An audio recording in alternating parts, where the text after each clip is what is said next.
Chapter 7. Barack Obama had seen Chicago only once before on his trip to the Midland with Toot and his mother. The summer he turned 11, but he heard a lot about the lives of African American people in Chicago. A friend from academic college had grown up in a close knit neighborhood on the south side. And one of his grandfather's friends in Harlem was a poet who lived in Chicago during the Great Depression in the 1940s. But one can also read Richard White's autobiography, Black Bay, about his life in Chicago as a young man. In the first half of the 20th century, millions of black people had migrated to the north, hoping for better jobs, and for relief from the illegal segregation and violence of the South.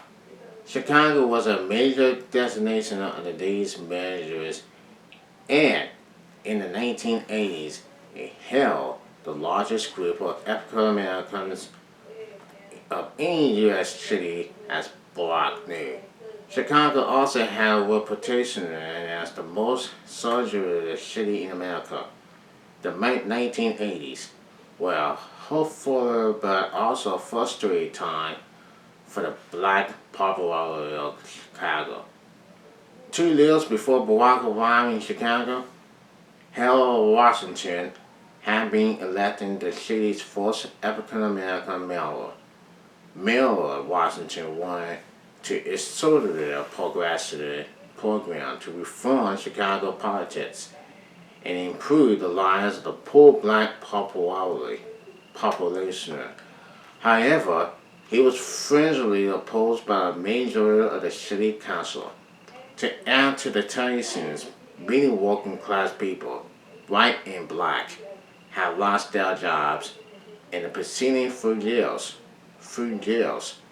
South Chicago used to be a center of heavy industry, but in the early 1980s, Wisconsin Steel, U.S. Steel, and other large manufacturers' plants had closed.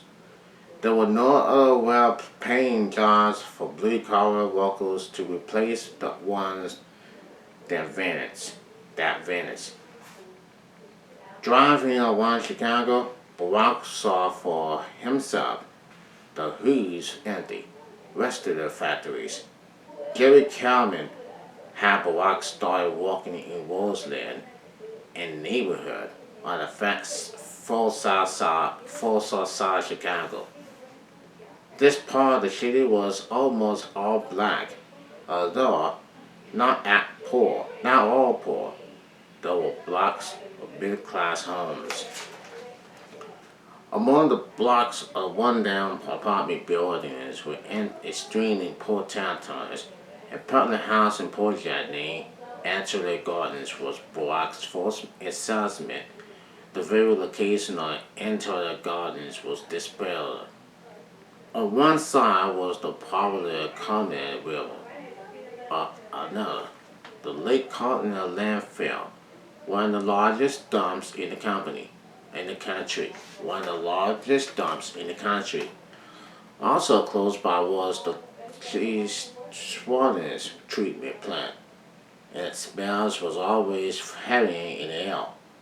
About 2,000 people, almost all of them black, live in the Antelope Gardens. The 2-story brick apartment buildings, originally built for indentured workers, were now 40 years old. The Chicago Housing Authority was supposed to make repairs to collapsing ceilings or broken toilets and heaters, but it might take them months to do the work. Sometimes they didn't show up at all. Calvin advised Barack to start by meeting with the residents and checking with them. He should listen carefully to learn what changes might make a real difference in their lives. Then he was to help them organize into achieving the change. The idea was for the people in the community to take action for themselves, changing their convention that nothing could be done.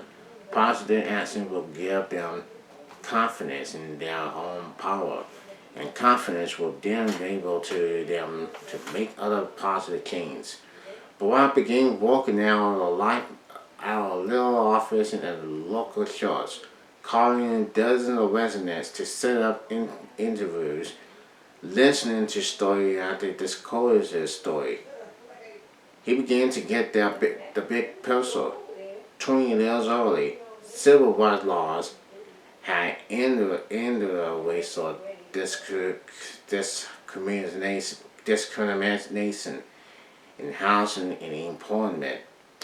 Many African Americans had then been able to get better jobs and to move their families from crowded parts of the city to homes in Roseland.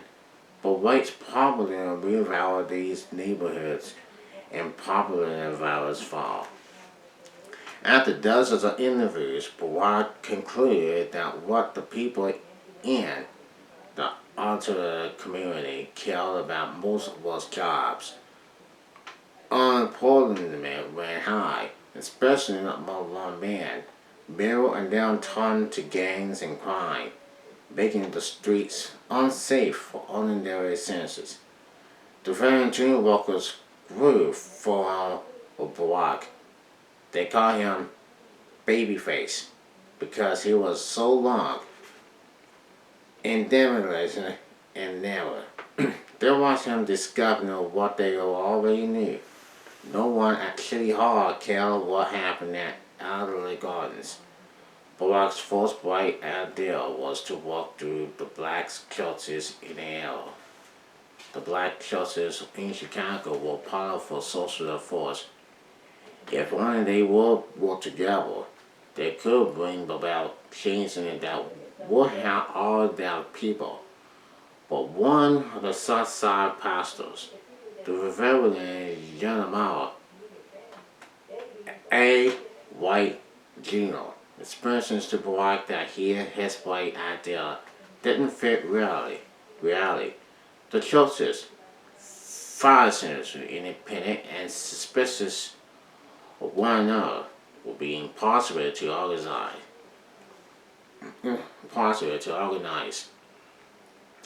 Barack soon realized the truth of what White said. To each pastor, particularly one with large followings, organizing with other churches meant sharing some of their power. Furthermore, the black pastors were suspicious of Barack, a young man from New York, and the pale white people, trying to tell the pastor what to do. After months of hard work, catapulted by failure and frustration, Barack finally enjoyed a small success. The Chicago city government had an employment department, the mayor's office of employment and training, but there was no job interested in training center on the far side, south side, where the jobs were most desperately needed. Barack environed a meeting between the director of MNT, MET, and the residents of Antalya and the neighborhood involved in the issue. By the time the meeting was over, the director had agreed to put on MET Synod, MNT Synod in the hour. Barack felt deeper in the hour. Barack felt deeply grateful not just for his own success, but also for that of the community residents. They had organized, they had taken action, and they had gotten results. One that impression of Barack about the volunteers working with him in discouraging conditions was how many of them drew on their faith for strength. Barack had not been brought up in a religion and tradition. Toot and Gramps were both from Christian's background, but they didn't attend church. His mother was respectful of all religions, but she didn't have the faith in any of one of them. Black's father, who he hardly knew anyway, was an artist. His stepfather, Lulu, was Muslim but didn't practice his faith seriously until Black came to Chicago. He followed his mother's lead, respected all religions, for this churchless and Dawn and seems to be one of those rare people who was deeply spiritual in that terror, but felt no personal connection to the organization religion that worked for her, and until now, Black haven't felt in need for religion either, but now struggling to serve in the African American community. He realized that he also needed the strength of the faith community. He began dropping in a voices churches on Sunday mornings, and he talking to several pastors about his doubts and hopes. The religion community will block seeming to fit in best was 39th Church of Christ, a large church in a Hyde Park neighborhood on the south side of Chicago. The pastors, Jeremiah White, was a preacher of personal ministry who had built his congregation from only 9 members to several thousands. Most importantly to Barack, White and his church were committed to the social justice movement of Christian belief. Barack had no authority in the first place because he saw a sign in his law protesting applauding in South Africa. Also, White was an educational, a talented man, willing to have learned this conversation with Barack about faith and how it related to the problems of poverty, racism, and injustice. Sitting in the congregation on Sundays, Barack wasn't sure what he believed, but he wanted to be part of this church. On one particular sermon of White's titled "The Idolatry of Hope" struck him especially. The pastor spoke forcefully about all the injustice and violence and suffering in the world in general, and the sorrows of this congratulation in popularity. But then he talks even more fulfillingly about the hope that keeps people going and allows them to praise God and inspire every day. Anyone is in church was moved, and Barack had tears in his eyes. During Barack's years as a community organizer in Chicago, his Kenyan half-sister, Alma, came to meet him at last. She was living in Germany now when she'd gone to study after she graduated from high school, to the delight and the relief of both of them. They felt close and confident over each other from their first hug at the Chicago airport.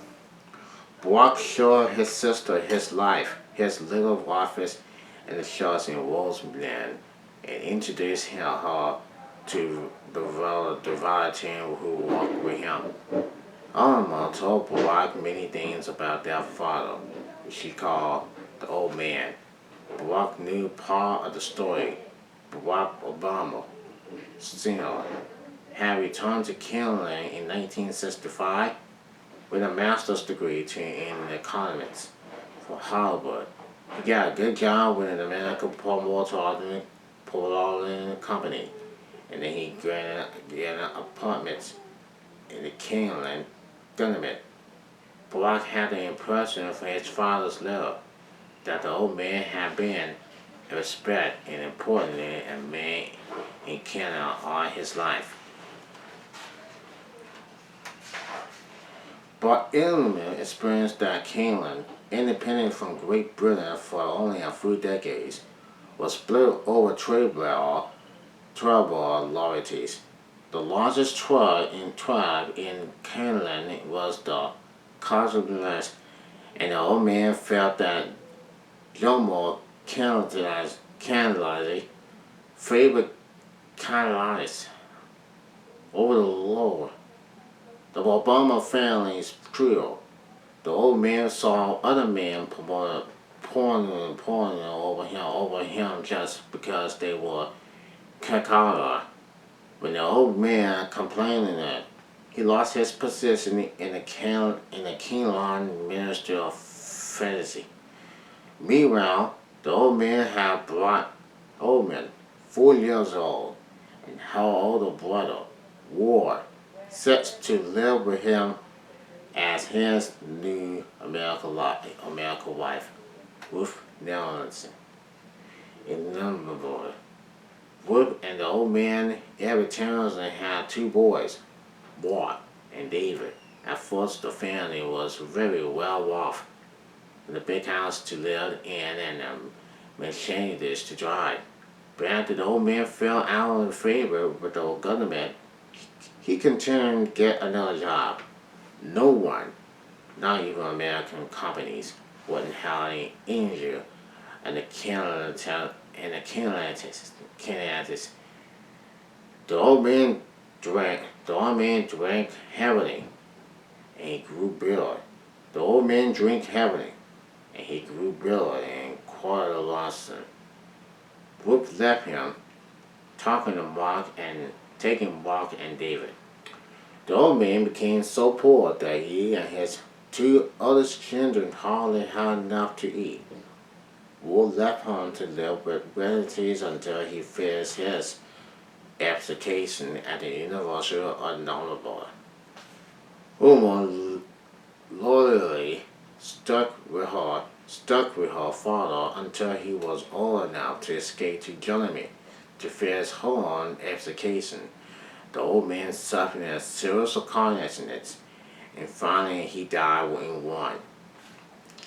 Listening to Uma's stories, Barack was dazed. In his letters, his father had said nothing about all this. All those letters, when they were writing back and forth, Barack had imagined his father riding around Cleveland in the Mercedes, conferring with top officials. Barack Obama, Sr., in Barack's imagination, had been excellent role model for his American son. Now Barack realized that his father, although a brilliant man with high ideals, had also been a human being with flaws. At the end of Alma's stay in Chicago, she and Barack agreed to meet in Cleveland someday soon and visit their African family together. Then Unama left, and Barack flew to Washington, D.C., when their other brother, Ward, now lived. Ward added his view to almost discretion on their father, and men with 3 different families, unable to be a responsibility father to any of his children, talking with Ann and Ward and watching the African American family on the south side of Chicago. Boy thought about how different his own life might have been. If he lived in Cleveland, he might have been like Ward, growing up with a father who was unimportantly angry and awfully drunk. Or if Barack had lived in Italian gardens, he might have been like one of the lawmen he saw hanging around street corners, acting cool and tough, dining at the early age or ending up in prison. Instead, Barack had always had a secure home with his mother and his grandparents. He had enjoyed a solid education and a range of job opportunities. He was lucky, more than ever. He was determined to do something for others to share his good luck. As a community organizer, one of Barack's biggest success was a campaign to get the assets removed from the apartments in National Gardens. The Chicago Housing Authority didn't want residents even to know about the asbestos and its dangers, and the residents found out about it only as the what's happened. A group of residents confronted the housing authority and demanded the access be removed. However, as time went on, Barack began to think that the community organization was not the best way for him to make a difference in people's lives. While people could work for months without making any hardware at all, the model of Chicago could create big changes in schools, neighborhoods, or families just by giving an order. Also, Harold Washington had an important effort on people's lives just because he was an important leader they felt connected to. One could see that this politicians was the focus for the hopes and dreams of thousands of people. He knew Washington's person on the war in Africa, American homes, and places of business all over Southern Chicago. When Benjamin Washington died, suddenly of a heart attack in November 1987, the black community was grief-stricken. They were deported on a little who had brought them together and given them pride. Maybe Barack thought the way to make big changes was to get into politics, and the way to get into politics was to earn a law's degree. The U.S. government was assistant of South government by laws, and so was the government of Illinois and the state of Chicago. Politicians like congressmen and senators made laws. Politicians, politicians like presidents, governors, and men applied the laws. If you knew the laws, you could make them work for the people who represented it. That's how Harold Washington had started, by studying the law. So had Abraham Lincoln, for that matter. Chapter 8. In May 1988, Barack quit his community organizing job in Chicago. He been accepted at Harvard Law School for that fall, and now he was going to spend the summer traveling. First he taught in Europe for 3 weeks, and then he flew from London to Keeneland. He was staying in Keeneland for 5 weeks, getting to know the African side of his family. He hoped that Keeneland would help him to better understand his father. Amy was now teaching at the University of the Neighborhood, and she picked Barack up at Joe Kennedy International Airport in Nuremberg. Barack met his father's sisters, including Aunt Jan, who had called him 6 years earlier with the news of his father's death. He met Karen, a Bernardino, his first wife, and Amy and Ward's mother. His half brother Bernard, Karen's youngest son, and many other aunts, uncles, and cousins. Bernard's older brother Andrew was living on the family farm in Colorado, so Barack would not meet him until later. The African Obamas welcomed Barack as lost family, whether they were executively related to him by blood or not. They all called him Barry. That was the name that Barack Obama Sr. had always used when he talked about his American son. Barack realized that his father had talked about him often with pride. Barack's half-brother Ward joined the gathering into flying noble from Washington, D.C. The family celebrated with a feast, including chocolate candle and food like flatbread, collard greens, and caramel cake. It was a new feeling for Barack to be embraced by his Shaq extended family.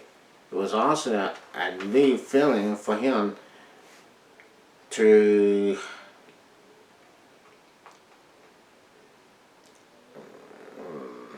it was also a new feeling for him to be in a city, a country near a whole community full of people who looked like him. In the U.S., the first thing most people noted about him was that his skin was darker than theirs. Hell, people wanted to know first was trying to belong to.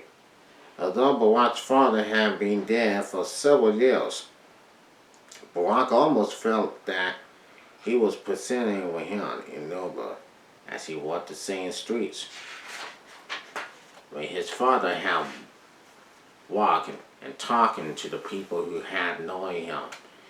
He understood Kindling Bill, and he understood Bill what his father's life here had been like.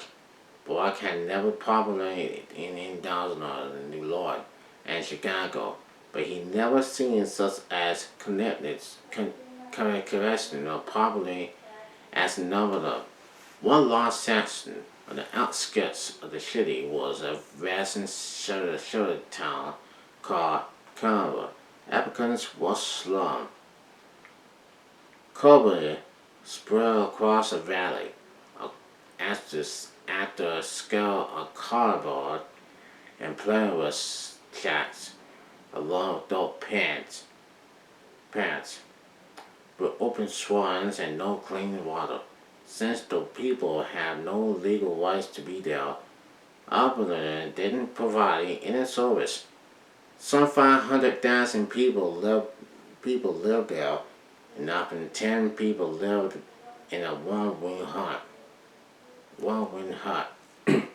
Barack made a special trip to Canberra to meet his aunt Sarah, Barack's senior, older sister. Sarah and Barack. Sarah's mother, Alcona, who was their first Orlando's first wife, but Acorn had been unhappy in the Obama's family and left them early on. Barack Sr. had Terrell being raised by his father's second wife, also named Sarah but called Grammy by everyone. Recently, Aunt Sarah had cholera with the rest of the family over the old man's inheritance. There were other family quarrels. Ruth, Barack Sr., second American wife, had divorced him and separated herself and her two sons from the rest of the family. It was her youngest son, David, who died in a motorcycle accident a few years early. She lived in Noble and she and her older son, Marcus Stewart, at Stanford University in Chicago, now went to meet Barack. Ruth and Mark showed Barack family pictures from the years that Alma and Ward had lived with Ruth, the old man, and their children, Mark and David. Barack thought about how different his life might have been if his mother, Anne, had taken him to life with his father in Caroline. Again, he considered how lucky he was. Barack also puzzled over the tangling relationship in the families his father had come from and their family line his father and he had created. The wonderful thing about any African family was that family members were so loyal to one another. Family accepted to care for all their members. It was a half brother like Barack who had grown up in America. But family ties could also be burdensome. Olive felt that their father had been distracted down by all the people he felt responsible for. Not only his wives and children, but all his reputies, all his true people, all the many people who accepted and saw thinking on him.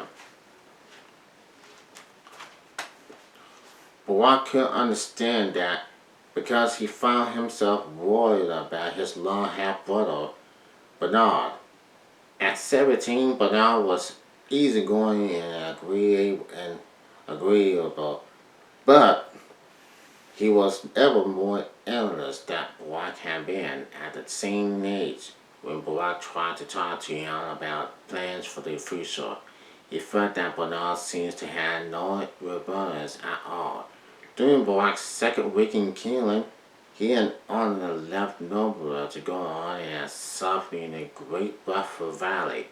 It was only a day's trip by van from the capital city to the valley.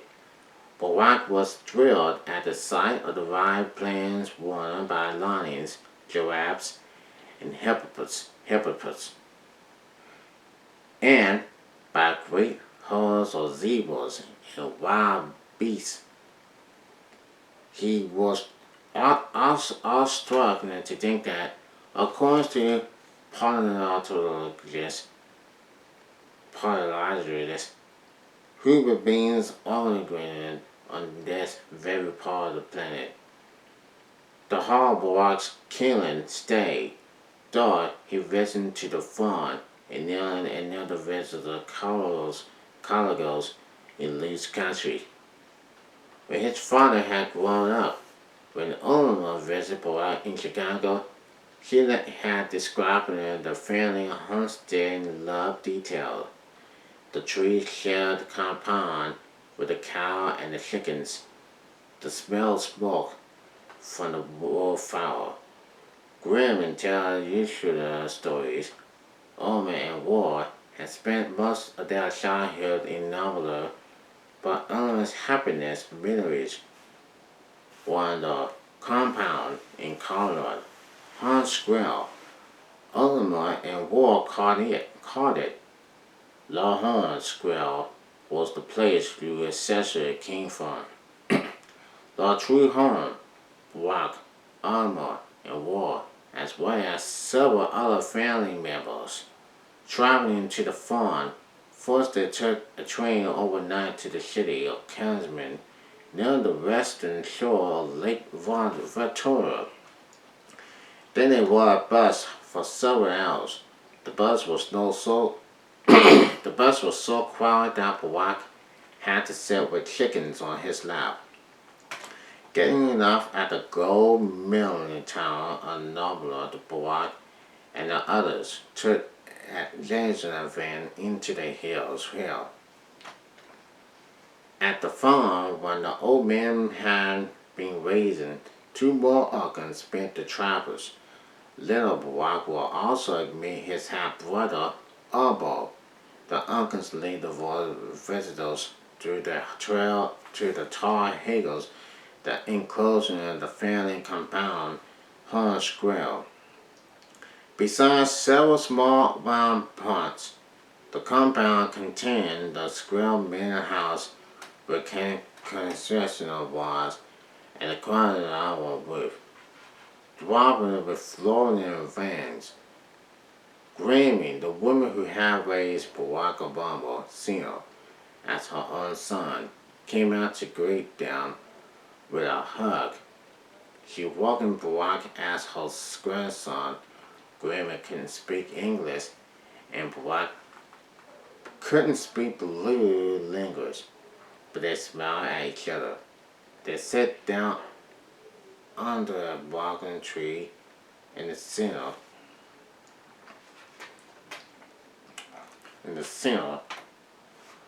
of the compound, and she told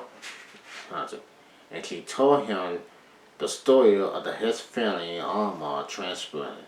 Sitting with Barack and their grandmother, as Grandma had bridal her hair. Grammy's story started several generations poor, describing the lives and customs of the Obamas before Europeans arrived in Kansas. In the course of the story, Grammy told Barack a great deal about his grandfather, her husband, Hussein, Olongo, Obama. Barack had imagined him in an independent, pride-killing nationalist. After all, he was the man who had written in Donham's parents that he didn't want his son marrying a white woman. But actually, Olingo had worked for many years as a servant to Voss's white man. Graham still has Olingo's official papers for that time, when the British war killing and passport identifying him as a domestic servant. However, Olingo had not remained a servant, learning more farming techniques. He had developed the land that the family now live on. He had turned trace of unpopular brush into the self-sustaining farm. Barack's grandfather and father were both buried behind the house near a cornfield.